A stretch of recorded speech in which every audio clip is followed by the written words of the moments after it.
Halo Sobat Familia, kembali lagi dalam Family Semesta YouTube channel. Kali ini aku akan sharing ke kalian tentang kisah perjuangan rakyat Aceh dalam mengusir penjajah Belanda. Let's check it out.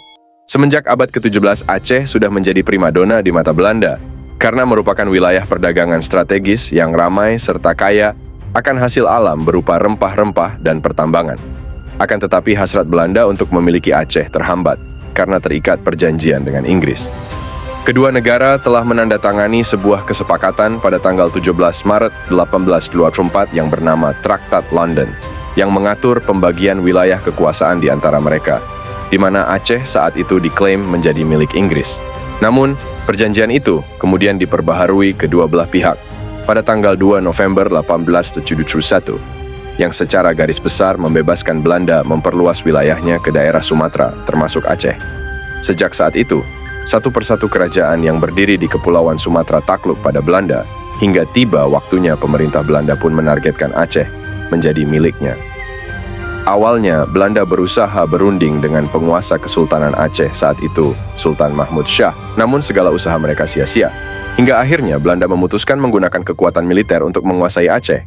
Di bawah komando Mayor Jenderal J.H.R. Koller, sejumlah 3.000 personel militer dikerahkan untuk memaksa Kesultanan Aceh bertekuk lutut. Pasukan Kesultanan Aceh yang dipimpin Sultan Mahmud Shah dan Panglima Polim pun siap menyambut kedatangan pasukan Belanda dengan pertempuran sengit.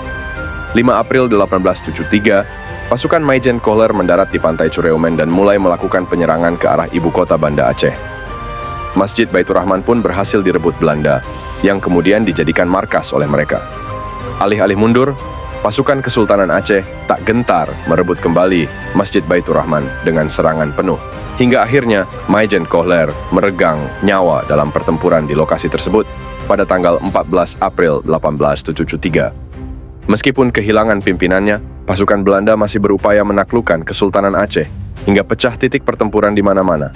Pasukan Belanda di bawah komando Kolonel Van Dalen bahkan mencoba merebut istana, namun lagi-lagi usaha mereka gagal. Akhirnya, karena terus menemui jalan buntu, pasukan Belanda ditarik mundur kembali ke Jawa. Tak menyerah begitu saja, pasukan Belanda dengan kekuatan 14.000 personel kembali diberangkatkan untuk merebut Aceh di bawah komando Letnan Jenderal Jan van Swieten pada akhir tahun 1873. Dengan pengalaman pada pertempuran sebelumnya dan jumlah personel serta persenjataan yang lebih besar, akhirnya pada tanggal 26 Januari 1874, Istana Kesultanan Aceh dapat dikuasai oleh pasukan Belanda.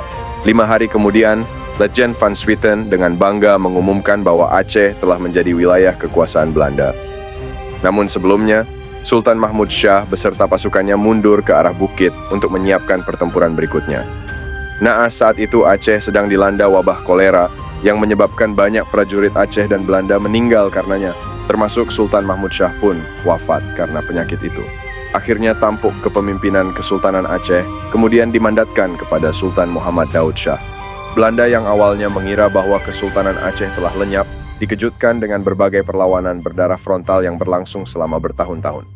Perlawanan pun meluas, tidak hanya berasal dari kaum istana, bahkan para ulama dan rakyat jelata angkat senjata untuk mengusir Belanda dari tanah yang dikenal dengan Serambi Mekah itu. Hingga pada tahun 1891, Belanda mengupayakan strategi baru untuk dapat memadamkan perlawanan rakyat Aceh yang lebih efektif dengan mengirimkan seorang peneliti bernama Snoek Oorgroenje ke tengah masyarakat Aceh selama 2 tahun. Ia ditugaskan menyamar, mempelajari, dan melaporkan kekuatan serta kelemahan rakyat Aceh.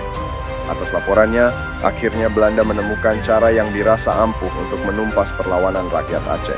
Untuk menumpas para gerilyawan, Belanda menurunkan divisi Marsose untuk memburu mereka mulai dari kota, pedesaan hingga ke hutan-hutan.